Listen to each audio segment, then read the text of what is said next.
I realized that, wait, the things I'm habit tracking are a form of data. I am collecting how well I'm committing to my goals. That's what this is. So if I turn my X's and my check marks into percentages, how well I met them, I can actually quantify my behavior. I can quantify how often am I getting 10 steps. 60% of the time, 70% of the time, I don't know. But that light bulb moment has since forever changed how I view habit tracking. Like, it was just cute and fun, cute little grid. But with my degree, I'm like, oh no, this is math. This is math. We're looking at math.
Morning. Okay, my tea was ready, so I went and poured it, and now I'm going to finish up my morning routine. I'm actually trying to return to doing gua sha. I have been successful in doing my skincare the past week or so consistently again. New for me, end of the year. Happy New Year! But I also really would like to re-implement gua sha into my routine. It's just such a nice self-care activity, plus its actual benefits. So anyway, good morning, welcome or welcome back to my channel. I'm Dr. Quinn. If you're new here, if you're not new here, hi, welcome back. I am an applied mathematician in my late 20s, and I talk a lot about how I use my systems thinking to design my dream life and make intentional choices. So I talk a lot about systems, productivity, healthy habits, womanhood, and general life lessons. If that's your vibe, you should definitely subscribe and join our community. This channel and our community spaces are where we truly turn reflection and data into actual momentum and change in our lives. So that's what we're all about. And today, since it is actually the beginning of 2026 for me, it's January 2nd, Friday, January 2nd, I believe. And I need all the momentum I can get. We are starting the new year on the right foot, and it's time to do those reflections. Essentially, that's what I want to do in this video. So essentially, as an applied mathematician, I have started to see everything as data. I've been bullet journaling for 10 years now, and in bullet journaling there is this thing called habit tracking that I honest to God started doing just because that's what you do when you journal.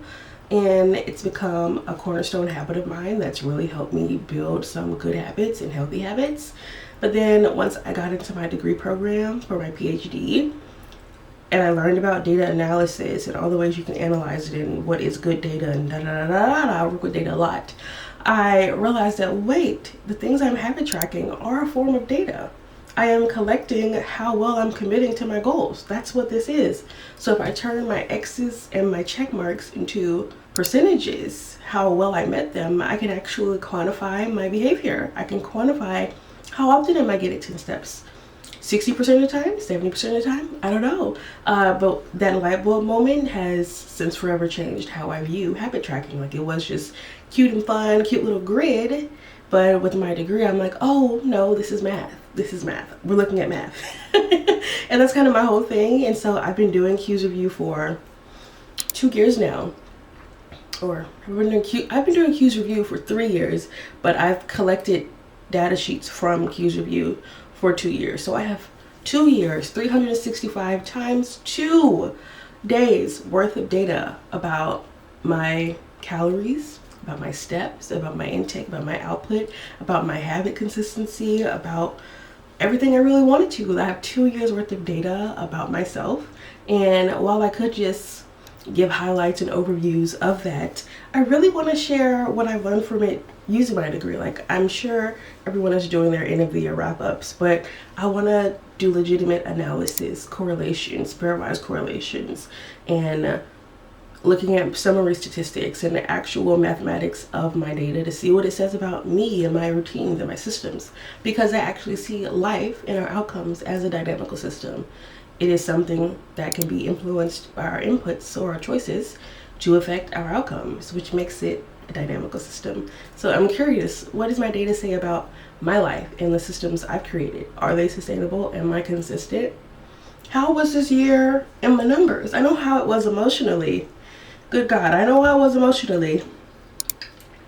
But what did the numbers say? Do the numbers reflect the emotional volatility of this year? Are my numbers better this year than last year? These are all things we're going to address together in this video.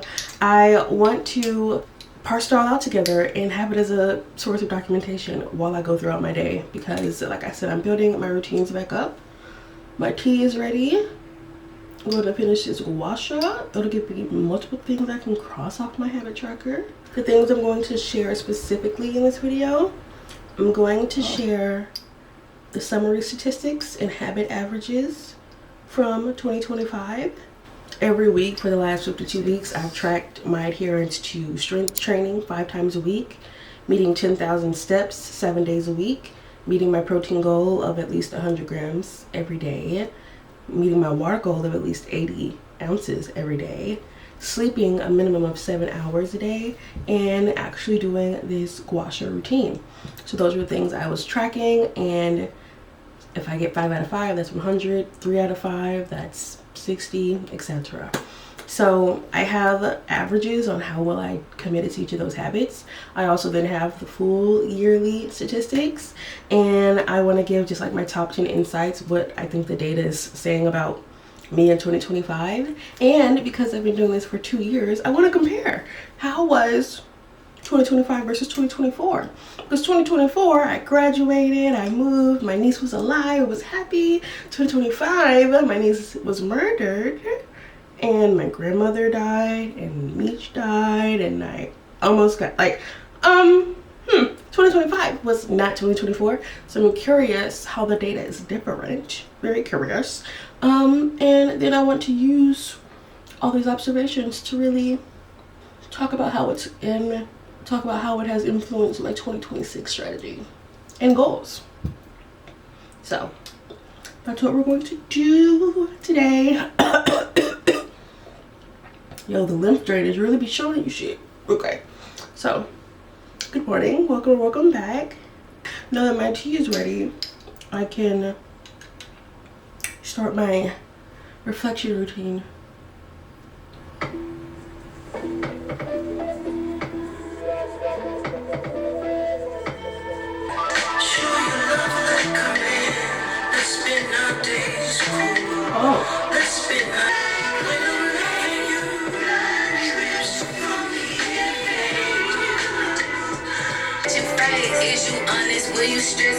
Oh, will you make me better?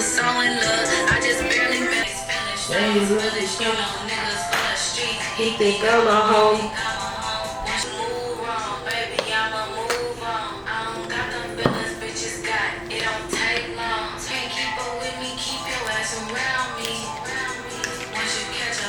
Ain't no moving on.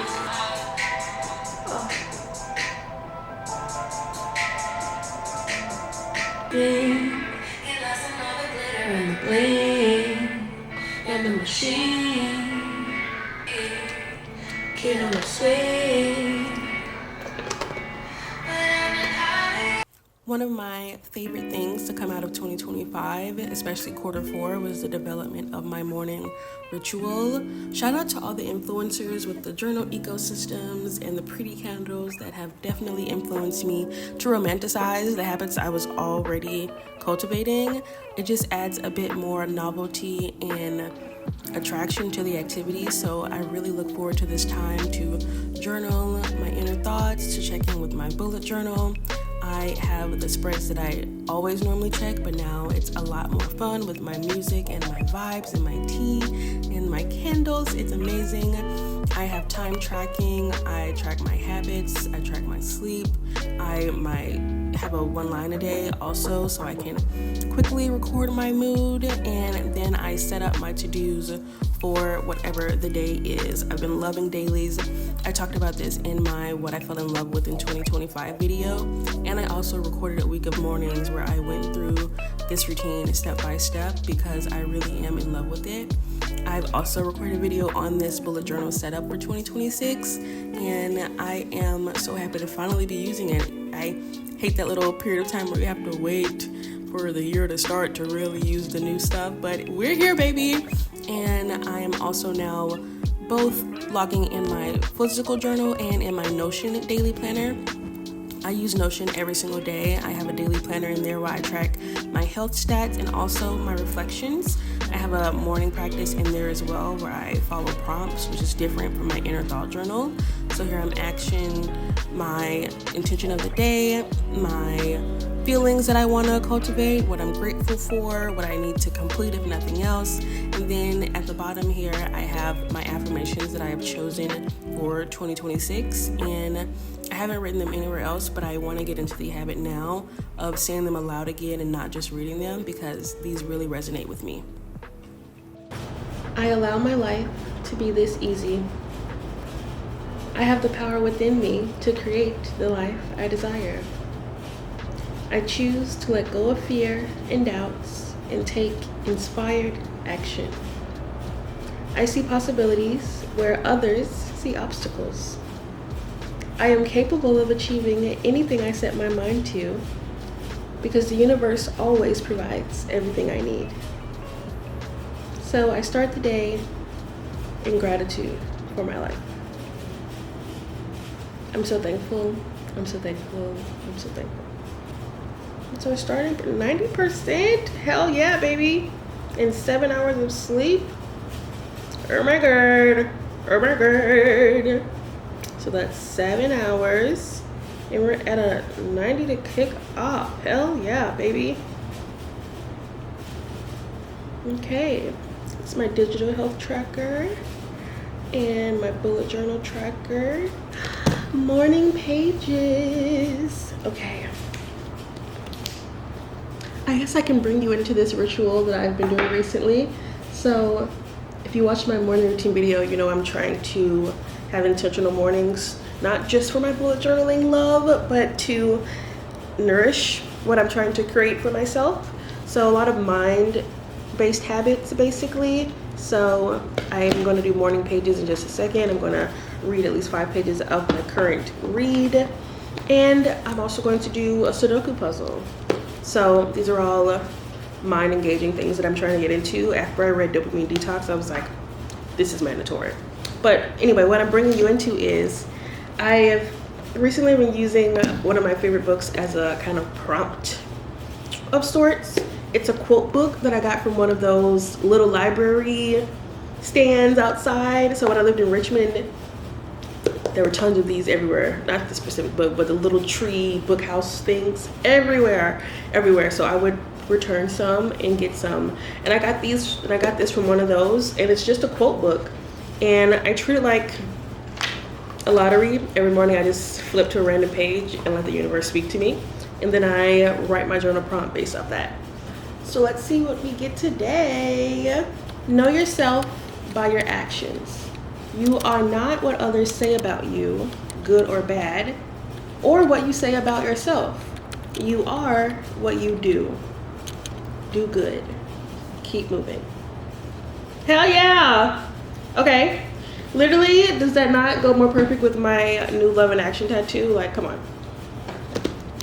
Let's talk about it. I took a picture and let's think about it. I'm currently challenging myself to do all of my journal writing in cursive, aside from the quote, to make sure I maintain the skill. Ever since I saw that the really young people didn't even learn cursive, can't read cursive, all the things that they want us to feel ancient and old, we have to pass down traditions. I don't have children and my niece is dead, but like I can pass this down still to my internet friends, or as Evelyn says, internet cousins and the youth. So today is January 2nd.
Funny.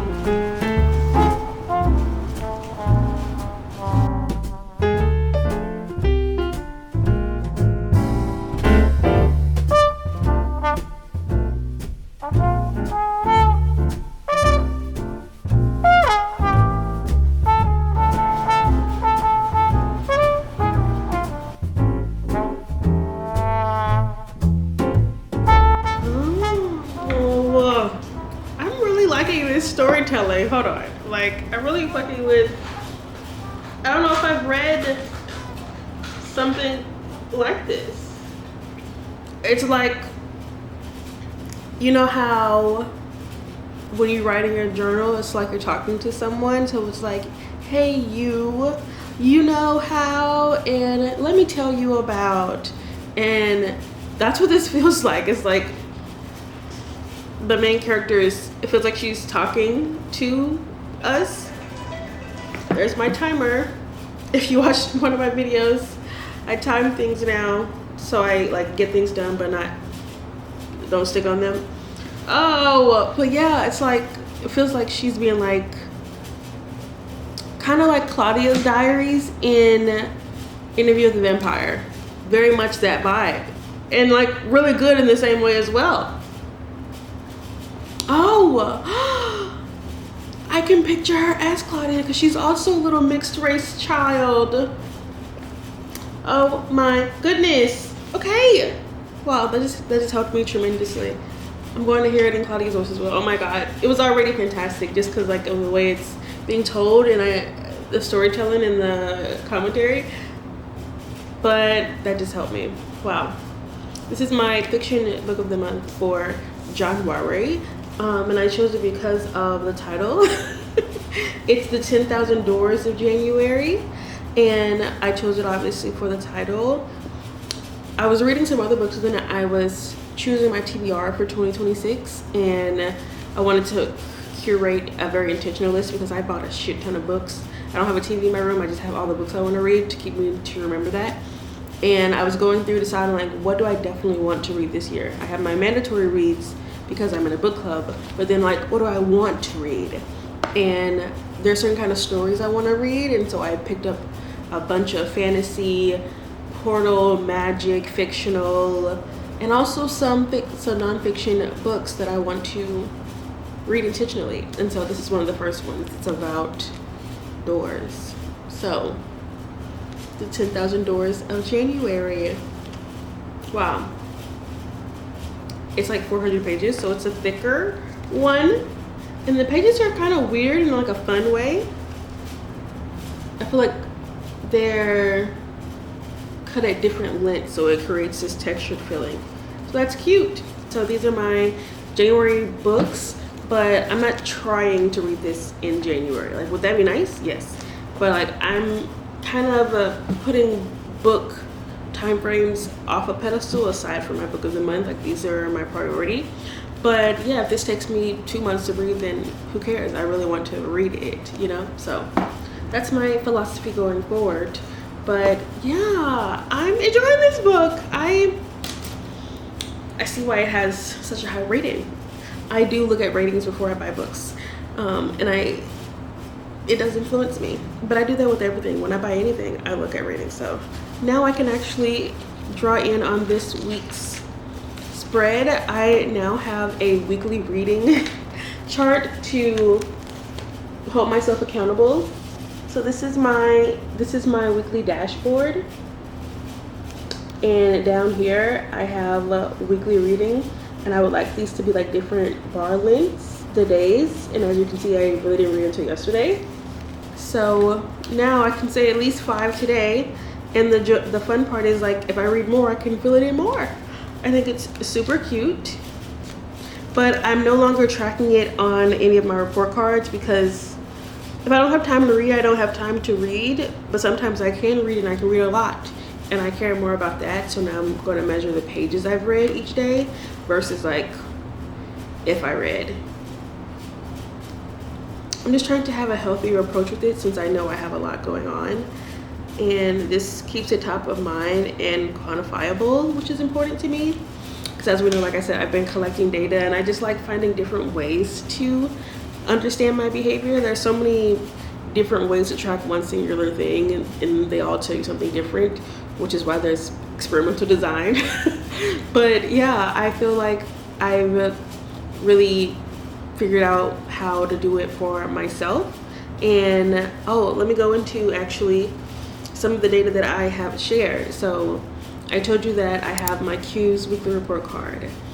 There are 52 from this year, 52 from last year. And so every single week that gives me 7 percentages that I can collect. And I've done that for all the weeks, both years. And so with that much data, I can look at each habit's average, each habit's mean, median, and mode. I can look at my average behavior. I can see my trends over time. When does my score increase? When am I more committed or less committed? What emotional things are happening at the time? What stressors are impacting me? I might be able to very clearly identify. Sometimes I can't. It's so interesting to see, and I have it laid out in numbers and then associate it with the qualitative, because it paints a full picture. And like I said, this year was tumultuous, so I'm really curious to see what I got from it. But let me tell you some of the like highlights. Actually, where's my other one? I have all of these in a document. I went through my data and I did a full analysis, so I have a whole Google Doc of all of my findings, and I've highlighted the ones I want to share. So by having this high frequency behavioral data, I can say that I now know my behavioral mean. So my percentage tells me how well I commit to my goals. I say I'm going to do these 6 things at this amount. How often do I actually do that, right? And my general percentage is around 70% of the time I'm doing this. I'm doing what I say I want to do. So in 2024, it was 78.25%, which was very close to a B. Oh my gosh. Amazing. 2025's number was 70.3%. So significantly less, but also a more significantly stressful year. So I think it actually does quite accurately reflect the emotional changes in each year through this percentage. Cool AF, okay. Also, I can look at my standard deviations from these numbers. So if I have the average of everything that I have done, like my score every single week, and I look at the standard deviation from the mean, that tells me how volatile that habit is. If I have a very high standard deviation, I'm not very consistent with that. If I have a low standard deviation, then this number stays within a shorter range, essentially. And so by looking at my standard deviations across my habits, I can see which ones are very consistent, which ones are not, which ones are stable attractors, and which ones recover fastest. So I can see very easily that sleep were my most volatile this year, which means that they varied the most within my behavior this year as far as my commitment to meeting my baseline. And then also you can very clearly see quarterly patterns for both years, like the exact same pattern in 2024 and 2025, even at these different levels, which lets me know that maybe my behavior is seasonal, which would make sense. We are humans. So in quarter one, both years was a kind of destabilization and just adjusting to the year, like a downward slope. And then quarter two is often a very constant line. I'm stabilized, I'm in a flow. And quarter three for last year and this year were both my best quarters with my highest averages. And then quarter four has been my worst for both years with the lowest averages. And then that's why I'm destabilizing quarter one and then back stable. So this has been a seasonal cycle, which is honestly affirming, which is letting me know that like maybe this is how my body responds to the seasons, and instead of fighting it, I can incorporate this knowledge towards my approach, which we'll talk about later. And also, I just feel like it helps me know it's not a moral failing, like it's not unnatural. Let me turn my heat down because I'm pretty dramatic, but it's cooled down. Hold on.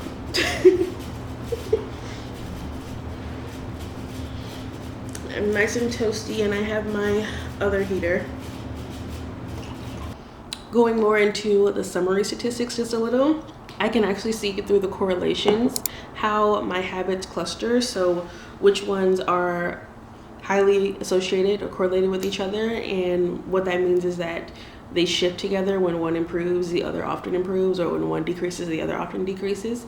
And there are actually two clusters that seem affected together, like two different groupings. So there's like a movement cluster, my steps, my strength training, and my water intake all are highly correlated together. And then I have a sort of metabolic cluster, my sleep and my protein are highly correlated together. So that means when I'm good with my water, I'm probably going to be good with my steps and my strength training. That makes sense. And then my protein is better when I sleep better. Interesting. I guess that makes sense. When you sleep, it regulates ghrelin and your other like cortisol and circadian rhythm hormones, which impacts your hunger. And so you are not as sensitive to like crashes and have a more stabilized approach to food. So yeah, better sleep, better eating, more protein. That makes sense to me. I think the science supports that. Okay, so wow, I feel like that's very insightful for me. This is what I love about having 2 years of data, because like just 1 year does tell me enough, but seeing it happen over like this large of a time is mad impressive, and it's telling me a lot about myself. And so I think what I take away from having this data is that like even in the hardest fucking year of my life, which 2025 was, I've never known pain like that. I am forever changed in my approach to the way I treat everything. I was still able to maintain 70%. Like I dropped 8%, but I could have dropped a lot more than that, and I didn't. And I find that to be an indicator of resilience and a strong system, like that I actually built a foundation for my 2023 and 2024 habits that became a part of my life. So even when life got really hard this year, I still had a baseline to fall back to. So that makes me feel good. Like my routines never totally collapsed. And in fact, I remember them really holding me together.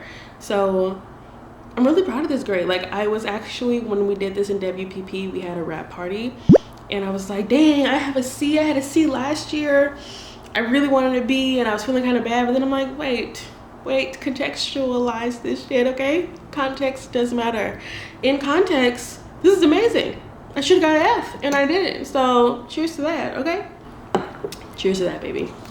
So I am really happy that I can say this about myself, that I know I'm consistent. Like, to be consistent doesn't mean that you get it every single day. It means you're consistent at a certain level. And so for 2 years, I've maintained this 70%. So I've been at this 70 to 80% for a minute. And if I were to stay that in 2026, I would not be upset, but I am aiming higher. I would like to make it to the 80s. I want my final grade for this year to be at least an 81%. That's my goal.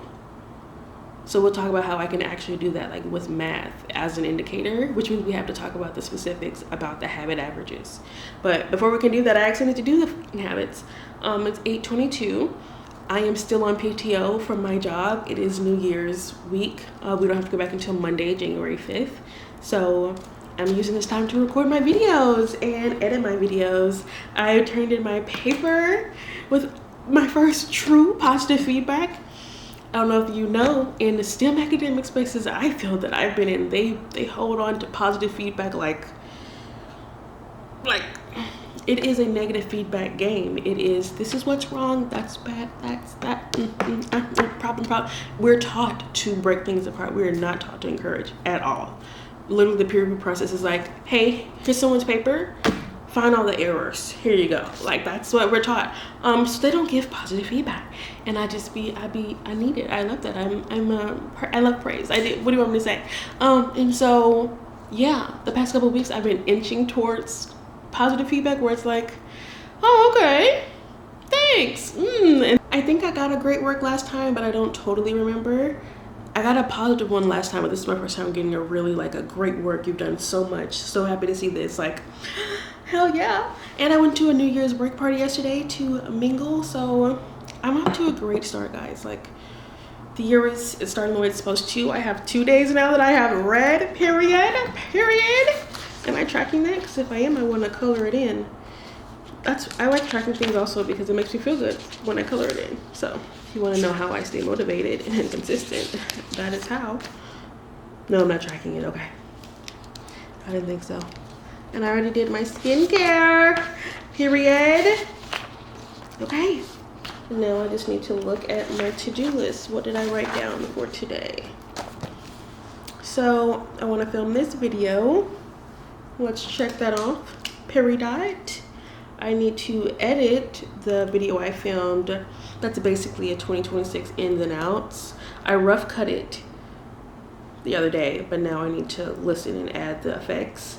I need to post the book of the month on Patreon. Maybe I can do that next. I need to actually do my Notion template for my New Year reset. I have reset mentally and with my tools, but I haven't actually done the write it down for others to see version, basically. And that's what I need to do because my next video I'm recording is the New Year reset, and I would rather have it together and then share it than try to get it together while I'm filming. It hardly goes well. So I need to fill that in today for tomorrow. And then I also need to work out. It is chest day. It would normally be a leg day, but I didn't work out on New Year's. So everything's got pushed. So it was legs, today's chest, tomorrow's legs. Because I did legs yesterday, and while I really want to do legs today, I know that will be bad. That will be bad. And that's all we have on the to-do list for today. Period. So let's do it. I'm gonna leave my journal open actually. Do I want to work out from home? I've been working out from home a lot this week, and I am enjoying it. Being able to watch TV and also work out, but also I like listening to my music really loud and working out. I just don't like being at home right now because the gym I prefer isn't open until Monday. So I might do an arm day at home. 8 pounds is enough, so that's okay.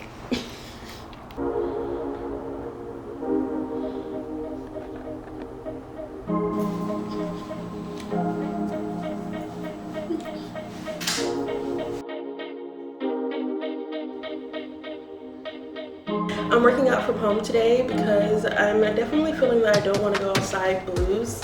It was hot as fuck on Christmas, and then it has been so cold. It's been so cold ever since. And the lows of January are all 30s, which I know it gets worse in other places. Please don't shoot me with your gun. I literally hate the cold. So I've had no desire to go outside, and I have a treadmill. I'm gonna get or a walking pad. So I'm gonna get my steps in the house, and I'm gonna get my steps in the house, and I'm gonna get my workout in the house because I habits are habits, and it's more about consistency and effort than like perfection, which is what we're gonna get into actually. So I gave the overarching theme of my data earlier, but I really want to go piece by piece what I was tracking and how I've done with each of them, because I told you the 6 habits: my strength training 5 times a week, my step goal of a minimum of 10 to 11,000 steps, 80 ounces of water, 7 hours of sleep, protein, and gua sha. And so these all have their own individual weekly grade, and then those averages create my average weekly grade for like my full sum commitment to that week. And so I have all of my data in front of me on my tablet, and I actually have a whole document. So you see me looking at something, that's what I am doing. But I want to share what I've learned from this. So just to show what it looks like, I have the weekly report card, and I put all the data into this Excel sheet where you have my weekly habit performance across the 6 behaviors. Each row represents a week, and each column shows the percentage of days that I completed that habit. So a quantifiable measure of how well I stuck to my word.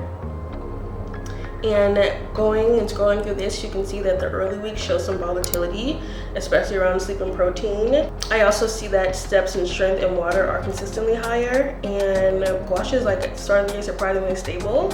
I guess it was grounding me. And my weekly grades fluctuate overall between 46 and 93%, so that shows some resilience even when I am messing up. So even when I'm not doing best on my 2 most volatile, I'm still aiming at least 50% of the time for my word. That's nice. So then looking at my summary statistics, I met my 10,000 step goal of every single day 79.4% of the time. Oh, it's 0.4, so it cannot round up to 80. That makes me sad. So about a C towards meeting my step goal. Okay. And then my strength training was an 81.8, so a B 82% of the time. I'm in the gym. Hell yeah. For water, I am at 69.5, so like 70. Okay. So again, so sleep, so water and steps are close, and head is strength training. And then we have lower in the 60s, sleep and gua sha, which makes sense because those are kind of at the same time. And then also protein is the worst habit. I've only met my protein goal 58% of the time in 2025. So my average weekly grade is about 70%, so that's my baseline for my overall behavior. But individual habits, as you can see, do vary. So while I have a higher baseline overall because of the systems I've built, I still vary in commitment habit by habit. And looking at the weeks, my lowest grade was 46%, and my max was 100 or 93%. So that shows that I'm capable of reaching high commitment, but I just am being impacted by other things.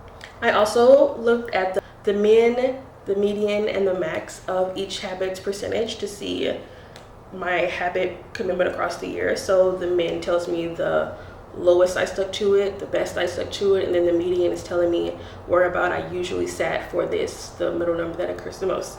So looking at this, my steps and my strength are my highest performers with having higher medians, and protein and sleep are the bottlenecks, being the lowest medians, and then we have water and gua sha are mid-range but relatively stable. And every single habit has hit 100% at least once. So that shows that I am capable of doing it, but I think that's under like the best ideal circumstances, which are not always life, right?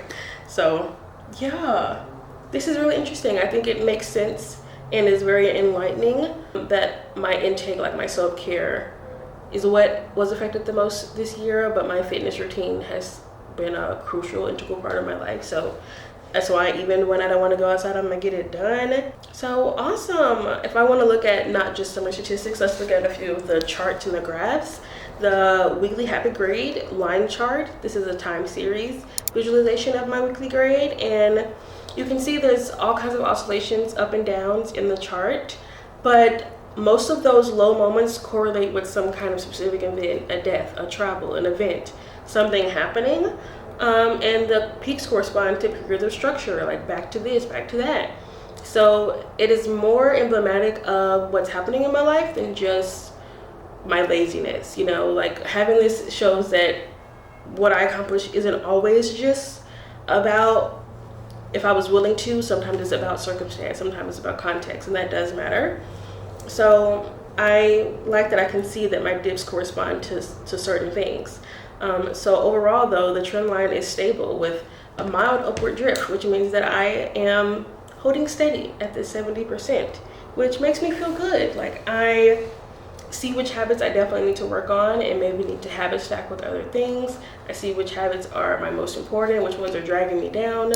And having this information just helps me ask what I want to do in this new year. Which ones do I need to stick to? Which ones should I maybe downsize to make it easier to commit to? Which ones make me feel good? Which ones move the needle for me and need to be number one?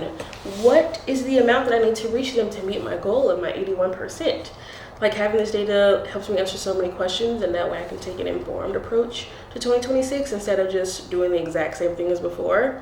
I can use this insight to do better and break the loops that I am witnessing in my life in these 2 years, if I choose to, right? But it took me having this awareness and this knowledge to be able to do that. So we'll talk about what I think I'm going to take into 2026 from this data and that I've actually written in my bullet journal. But first I need to get my steps, do my shower, and edit my video. It is 4 p.m. I've already eaten my lunch, so I'm not really hungry, but I would like to cross some things off my to-do list before I get all distracted. But also I'm trying to meet my step goal before 7 p.m. so I need to like walk before I do anything. So either way, we're gonna do something else and then we'll get into the insights, because yeah, I need to cross some things off. Full disclosure, I took a nap, an accidental 3-hour nap earlier before this workout, but I was very hyped for it afterwards, so I think it was worth it. But yeah, not as much done as I would have liked by this time, but it's literally PTO in the beginning of the year, so there are no shoulds. There are no shoulds in a time like this. There's only what is. Okay?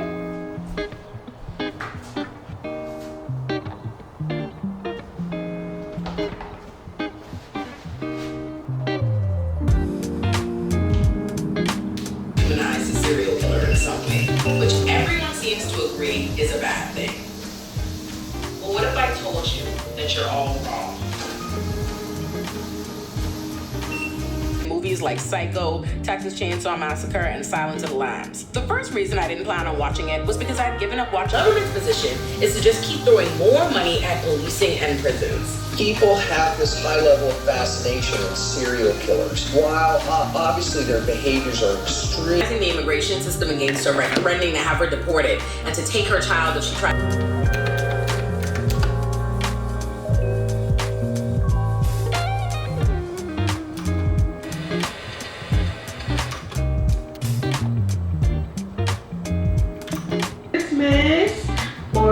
Sorry. It's Christmas night, if that is not a hint. Let's go back. Not a hint.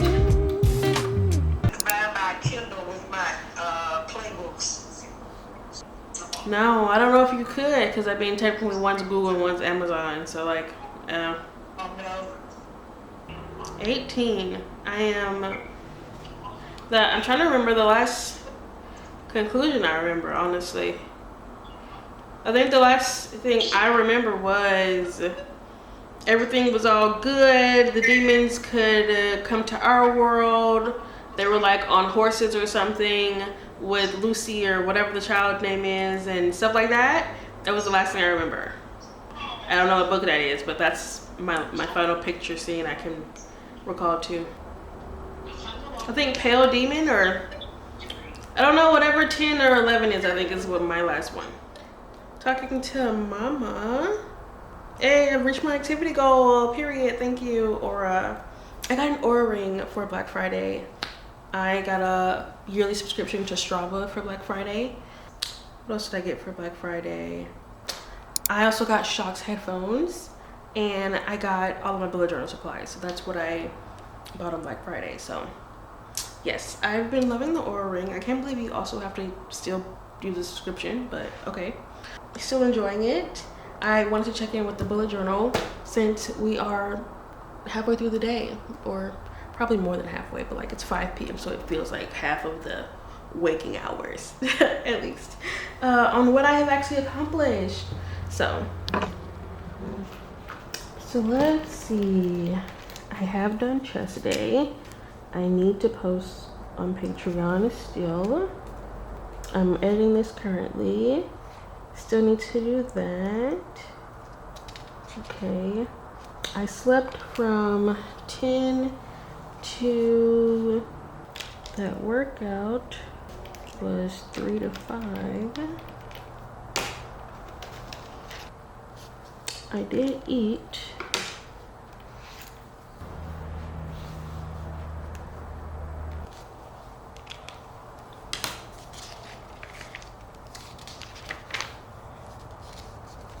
Can I kick off any habits?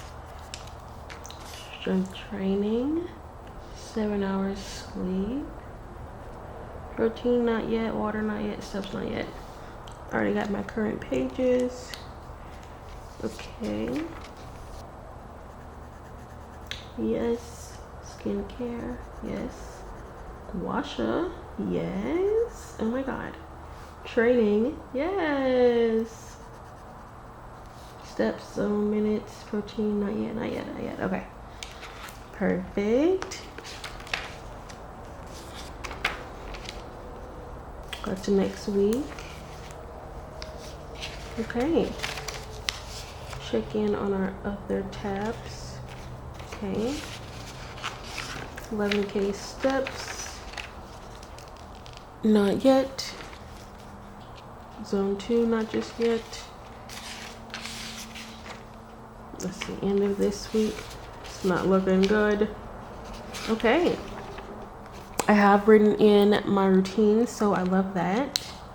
And it is right behind my insights. And I actually wrote them all in my journal, and they're right behind my word of the year page. So I have my insights and then immediately my goals so I can remember them. And these come from my 2025 data.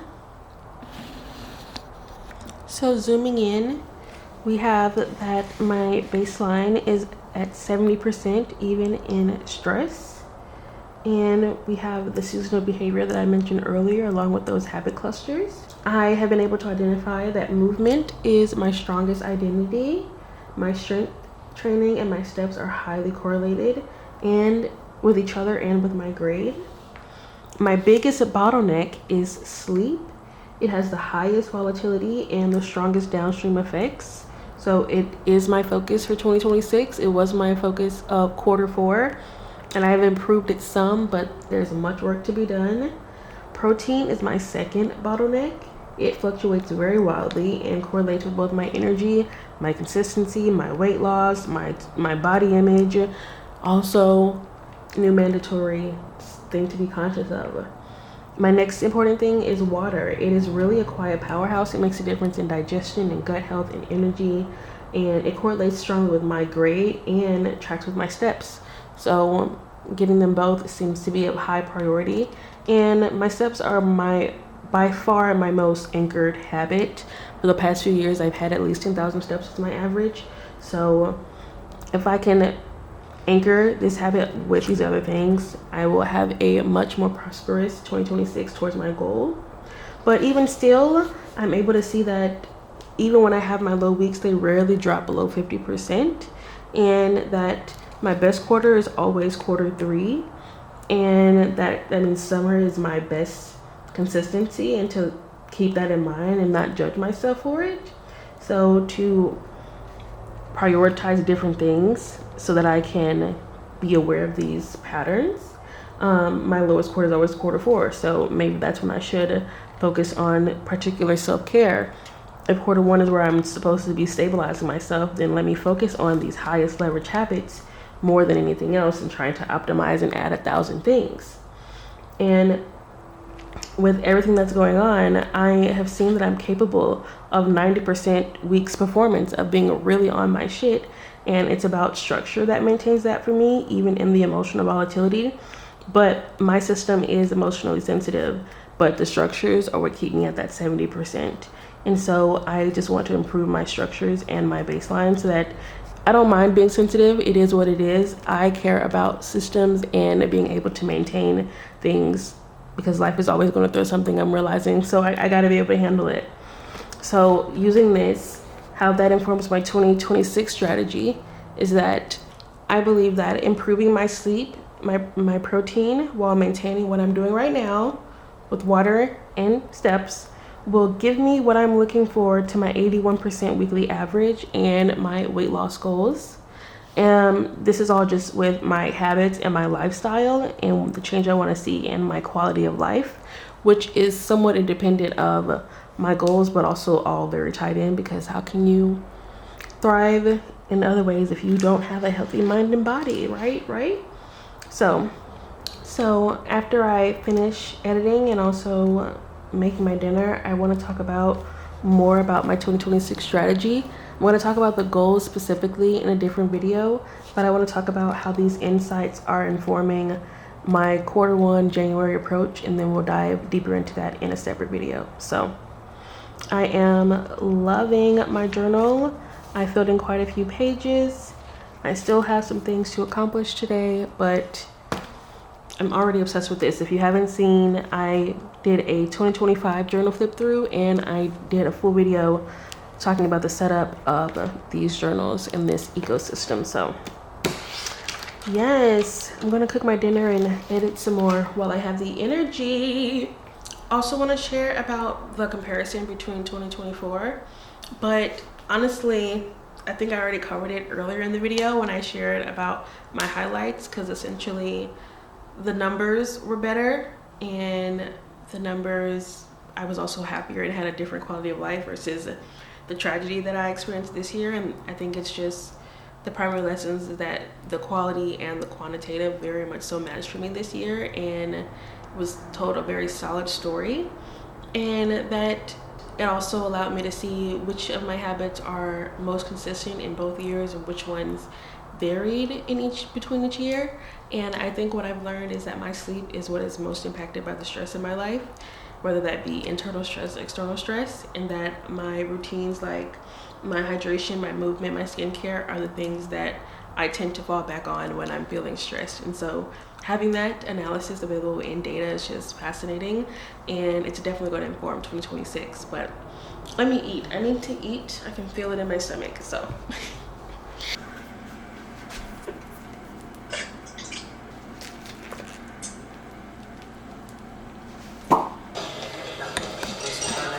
You look like her.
on there, dogs are freedom.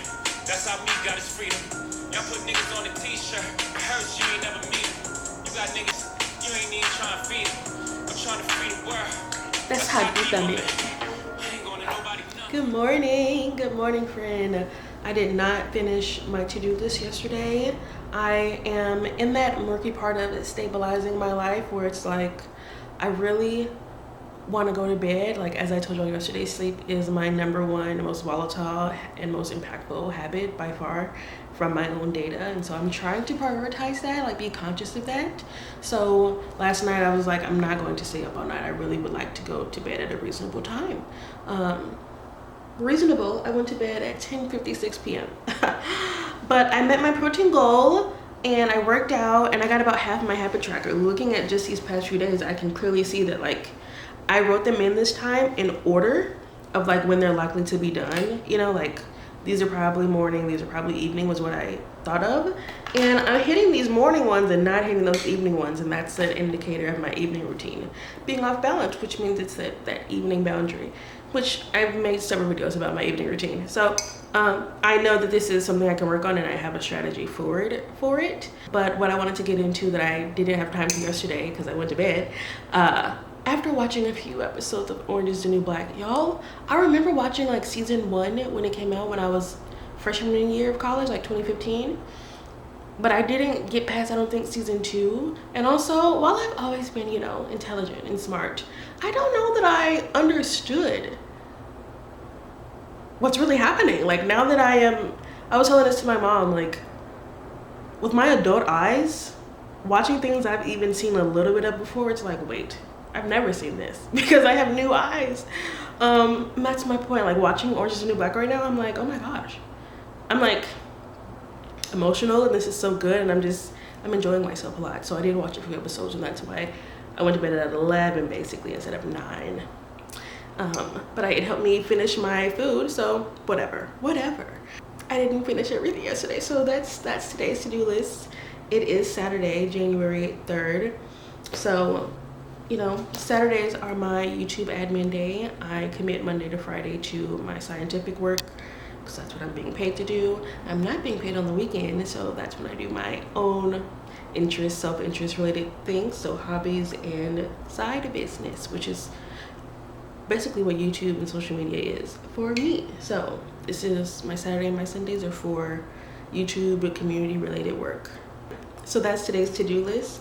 And because it's also before Sunday and I really want to start on the right foot tomorrow, it's also kind of Sunday reset time to think about everything I need to get ready for tomorrow. So I sketched out my weekly setup for next week, and I would like to like do some of that stuff so that my Sunday reset is my Sunday is thought through instead of, I feel like I often have been living Sundays like not very structured because I plan on Sunday, and so I'm thinking maybe now on Saturdays I should be planning for Sunday and then having Sunday to plan the rest of the week. Like, can't leave Sunday out. I've been leaving Sunday out, and that is not good for me. So anyway, we're going to spend as much of this day together as possible. I'm about to go to the gym to get out my exercise because I need to hit these goals earlier in the day is what I'm realizing. I need to hit them earlier in the day. I cannot save them past noon.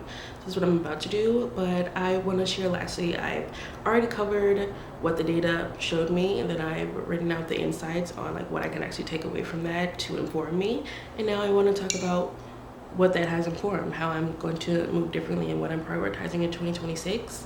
Because this is what has shaped my goals for 2026, which will be a different video.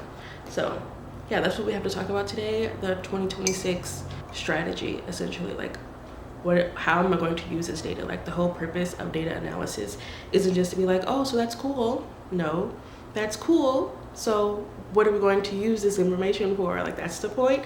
And that's why I collected. Like, it's not just for fun. I really do want to use this data to make informed decisions, and I feel like what better insight to use on how I should move forward than myself.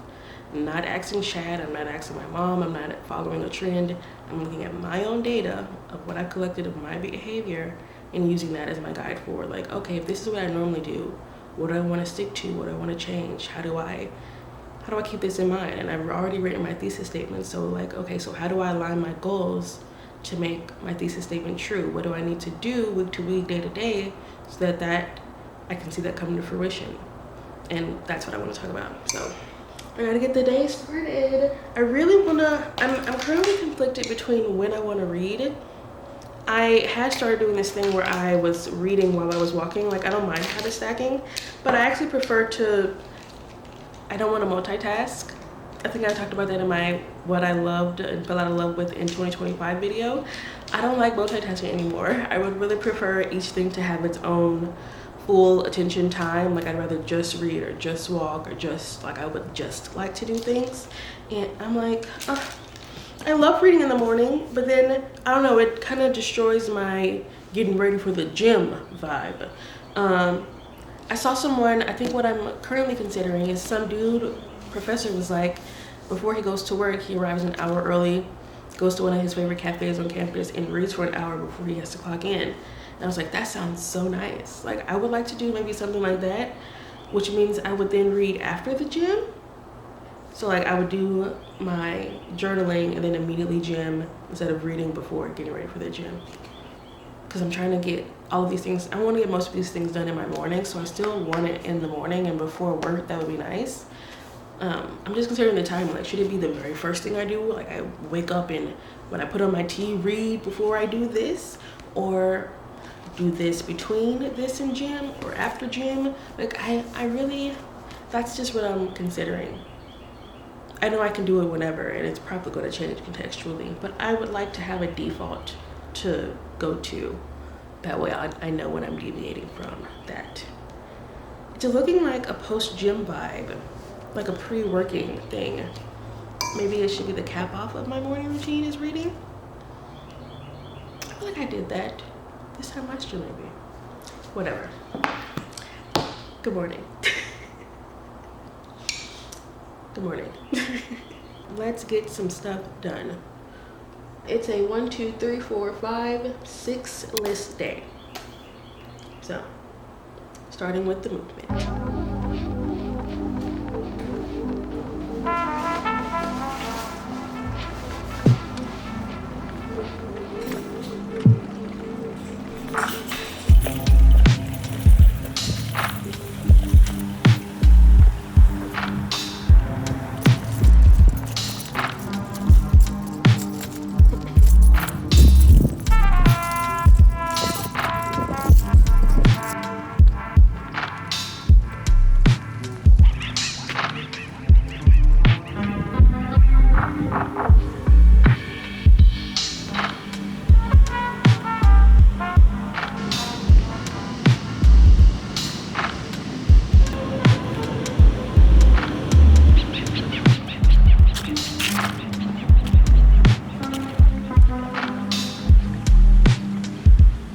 This walk has been very, very windy, but it's been very nice. So I took my sweatshirt off and I'm just trying to get in my steps. I'm already at like 8,000, I believe. So I'll definitely have my 10, 11K by the time I get home around 1. So fantastic. I've been thinking through the 2026 insights that I'm like using from my data on how to prioritize my behavior and move strategically.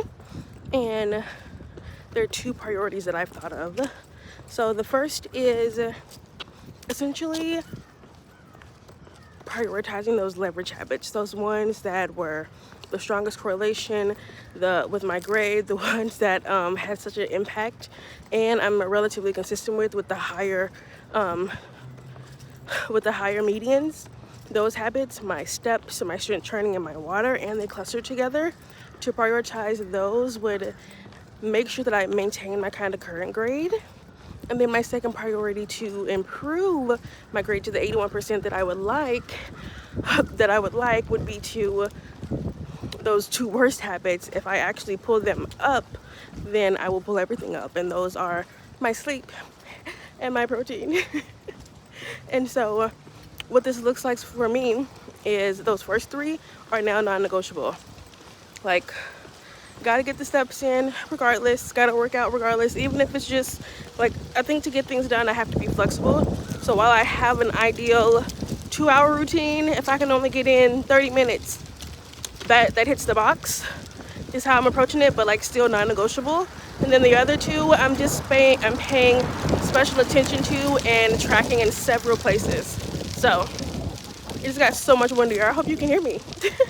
So one practical thing I've done is actually I've updated my weekly report card. So in WPP, everyone does report cards. It's kind of the deal. And that means you have to choose the habits that you want to track, the frequency, the score, all of that. And so every quarter we reevaluate, are these still the habits that I care about? Is this still what I want to track? And so then, yeah, this is the end of another quarter, the start of a new one / year. So I asked myself, what do I really want to track? What will get to the bottom of my issues? And so now my report card actually have 2 different things to hold me accountable to sleep, essentially, which weights sleep a lot with my grade and will help me see the difference between routine and like input versus output. So before I was just having 7 hours of sleep, and that's more of an output, like anything could disrupt sleep. But I still want to track that because that's important. We have some control over it. But more importantly, I need to be tracking when I'm going to bed. And I do have a target. So why not track if I hit that target and if I get enough sleep? What that will tell me is like, what if I get enough sleep every night but I never go to bed on time? Then that says that my evening routine is a problem. What if I get my evening routine every night and I never get 7 hours? What does that mean? Am I staying up too late to accomplish it? So like, I feel like this will give me some insight and some accountability so that sleep becomes really important. And I've seen it clustered with the other habits, so why not give it a try? That's my approach with accountability. And then we'll talk about the other ones when I'm in a less windy place. And this is really hurting my arm. Oh my God. Oh.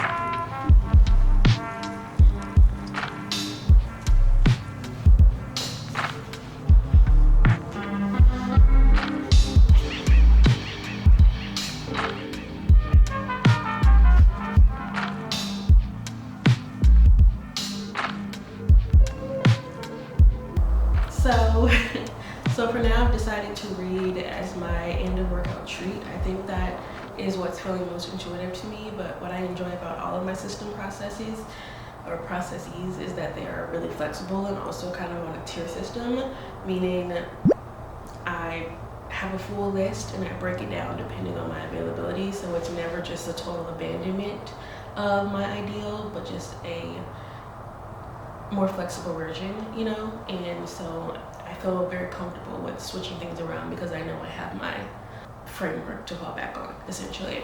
So I'm guiding my pages, I've guided my steps and my workout. I already posted the book of the month on Patreon, so I've knocked off half of my to-dos, period. Oh, I should fill in some more of the habit tracker, which I will do. But I wanted to go ahead and finish telling you my strategy for the year, because we already talked about the high leverage habits that I need to focus on and my other priority of building up my sleep and my protein. And so what that looks like in 2026 is being very intentional with the seasonality of my life. Instead of trying to have the exact same routines all year, I think I need to be, as I've been saying, a bit more flexible with what works in what season. And now that I have data that says that, hey, Q1, January through March, you really need to build your foundation back steady. Don't focus on, becoming a rebranded person, and just get back to your fucking basics is what my data says to me. So I'm going to take that seriously. Q1 is just going to be, am I meeting my sleep and my protein goals? Like, I'm still tracking everything, but I feel like I will emphasize that, right?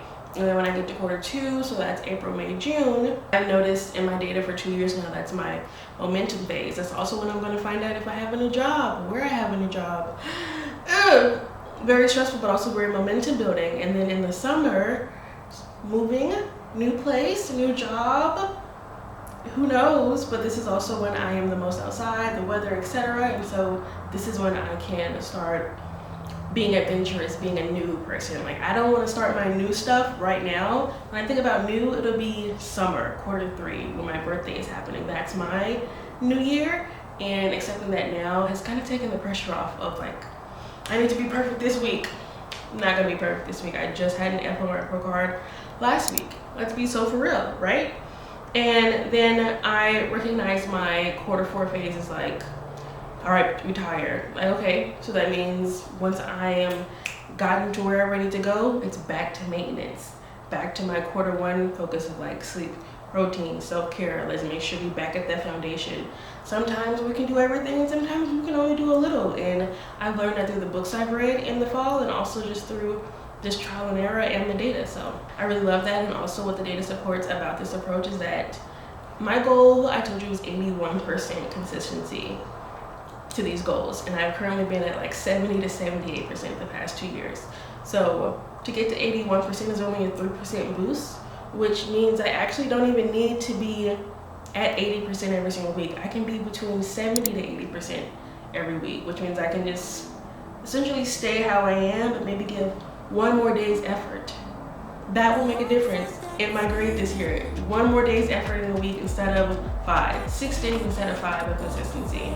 Just a little bit more effort, and I will get a really big score boost. And that's what I feel like I took away from this, and that makes me feel good. Like, instead of feeling, I don't know, the social media pressure of you gotta do your whole life over today and become a new person, like, no, I'm really just refining who I am and learning who I am, and instead of trying to shape myself in the mold of other people's desires, I'm shaping it into what's best for me and what works for me and what I want.